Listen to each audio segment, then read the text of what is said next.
রাতে মেহমান আইব, খাবারের কোনো আয়োজন নাই। লজ্জায় মইরা যেতে ইচ্ছা করে। মহান কবি হাফিজের সংসারে কবিতা খাইতে কেউ আইব না, ভাত মাংস দরকার। হাফিজ অনেক উঁচু মানের কবি, তারে নিয়ে তুচ্ছ তাচ্ছিল্য করা ঠিক না।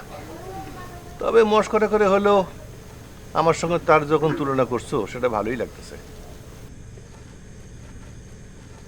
তুমি চিন্তা করো না, আমি উকিল সাহেবের চেম্বার হয়ে তোমার বাজার সদাই নিয়ে আসবো। তো মাথায় একটা পদ্যের ভাব আসছে, এটা ওটা নামিয়ে ফেলা দরকার। তোমার বাজারের মার ফেসে পড়িয়া দেখা গেল কবিতা মাথা থেকে নাই, তখন কি হবে? অম্ল হবে, বদহজম হবে, গজব পড়বে ঘুমে। এবার ভাবতেছি একটা কবিতা বই বাইর করে ছাড়ব, নাম হবে আমার বেনুমার পছন্দের কবিতা, রিক্তশ্রী পৃথিবী নয়। বাবা, আমি তোমার বইয়ের প্রচ্ছদ দেখে দেই, চেষ্টা করে দেখি। চেষ্টা করবি মানে? চেষ্টার বাপ করবি, আজই শুরু করে দে। তোর যদি কোনো রং পেন্সিল লাগে আমারে বল, আমি বাজার থেকে নিয়ে আসবো। বাড়ির খাবারের নাই ঠিক, আবার রং পেন্সিল, 12 হাত কাকড়ের 13 হাত পিসি। তুমি এরকম একটা সৃজনশীল ইচ্ছারে পরিহাস করলা? হ্যাঁ, তোমার মুখে এরকম অশৈল্পিক শব্দচয়ন কি করে আসলো? একটা মানুষ চিত্রকর্মের প্রতি ঝোঁক প্রকাশ করলো, আর তুমি এরকম অশৈল্পিক ব্যবহার করলা। এমনিতেই মেয়েটার প্রতি রাত্রি জ্বর আসতেছে, শরীরটা ভালো যাচ্ছে না। আমার অনেক ভুল হয়েছে, ক্ষমা চাই। বললে পাও ধরতেও রাজি আছি। পাও ধরবো? বাবা থাক, রং পেন্সিল লাগবে না, তুমি বাজার নিয়ে আসো। তুই চুপ থাক, তোর কি লাগবে সেটা আমি ভালো জানি। উকিল সাহেবের ওখানে গিয়ে দুনিয়ার সব কিছু ভুলা যাও না। তোমার তো আবার কবিতার কারবার, আর উকিল সাহেব কবিতার ব্যাপারী। যত সব আজাইরা জিনিস নিয়ে আমার সংসার। তোমার আমি আগে বলছি, এখন শেষবারের মতো বলতেছি, উকিল সাহেবের মতো মানুষের নিয়ে এরকম বাজে মন্তব্য করা আমি একদম বরদাস্ত করবো না। লোকটা কবিতার সমজদার। মঞ্জুষা পত্রিকার গত সংখ্যায় উনি আমার নামে লিখছেন যে আমার একটা বই বের করা অত্যন্ত জরুরি। আর এই মানুষটা নিয়ে তুমি একটা খারাপ কথা বললা।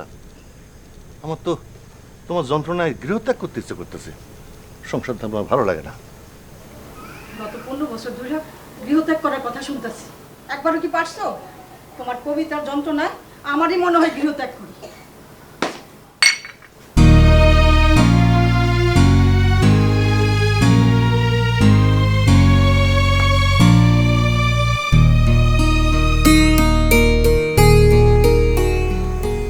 কবি সাহেব, মুখ এত মলিন কেন? সব ঠিকঠাক? আর বলেন সংসার করে কবিতা লেখা হয় না। মাথায় একটু ভাব আসতে না আসতে বহু নানান সমস্যা নিয়ে এসে হাজির হয়। আজ আবার আত্মীয় বাড়াতে আসতেছে, বাজারে যেতে হবে। তাই ভাবলাম আপনার এখান থেকে একটু ঘুরে যাই। মন বড় বিক্ষিপ্ত, আপনার কাছে আসলে একটু শান্তি হবে। তাহলে তো আজকে বেশিক্ষণ বসতে পারবেন না।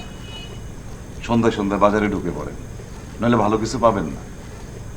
আর আপনার কবিতার বইয়ের খবর কি? আমি তো মণিপুর বাজারের মালিয়া প্রেসের মালিকের সাথে কথা বলে রেখেছি, উনি অনেক কম খরচে বই ছাপিয়ে দেবেন। বাহ, তাই নাকি? জি, ভালো সংবাদ, খুবই ভালো সংবাদ।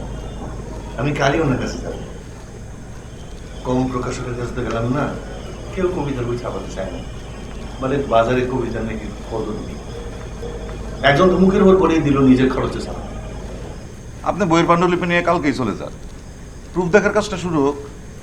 সালাম সাহেব অনেক যত্ন নিয়ে বইটা বের করবেন। উনি তো বিপদে আপদে আমাকেই স্মরণ করেন। নতুন কিছু লিখলেন? নতুন একটা কবিতা লিখেছি, মহাসমুদ্র নিয়ে লেখা, দীর্ঘ কবিতা। আপনি সমুদ্র কবে দেখতে গেলেন? জানতাম না তো। সমুদ্র দেখার সৌভাগ্য তো হলো না, কল্পনায় দেখছি। এই না হলে কবি? আরে ভাই, আপনারা কল্পনা না করলে করবে কে? কি অসাধারণ বিষয়, কি কল্পনা শক্তি! আপনি তো ভাই অনেক সুখী মানুষ, এত দূরের সমুদ্র চোখ বন্ধ করে দেখে ফেললেন। হ্যাঁ, দাঁড়ান 2 কাপ চায়ের কথা বলি। এমন আমাদের সুন্দর করে 2 কাপ চা দে, সাথে বিস্কিটও দিস। আপনারে কিন্তু আমার অনেক হিংসা হয় কবি ভাই। থাকেন নিজের মতন, কবিতা লেখেন, জগতের কোনো বিষয় নিয়ে চিন্তা ভাবনাও নাই। আর আমার অবস্থা দেখেন, আছি মামলাবাজি আর কোর্ট কাছারি নিয়ে। আমিও কিন্তু আপনার মতন কবিতা লেখার চেষ্টা করছিলাম, পারি নাই। তবে কবিতা পড়তে আমার অনেক ভালো লাগে। যখন কবিতা পড়ি চোখ ভিজে আসে। বিস্কিট কোথায়? স্যার দিচ্ছি। নিয়ে আসো।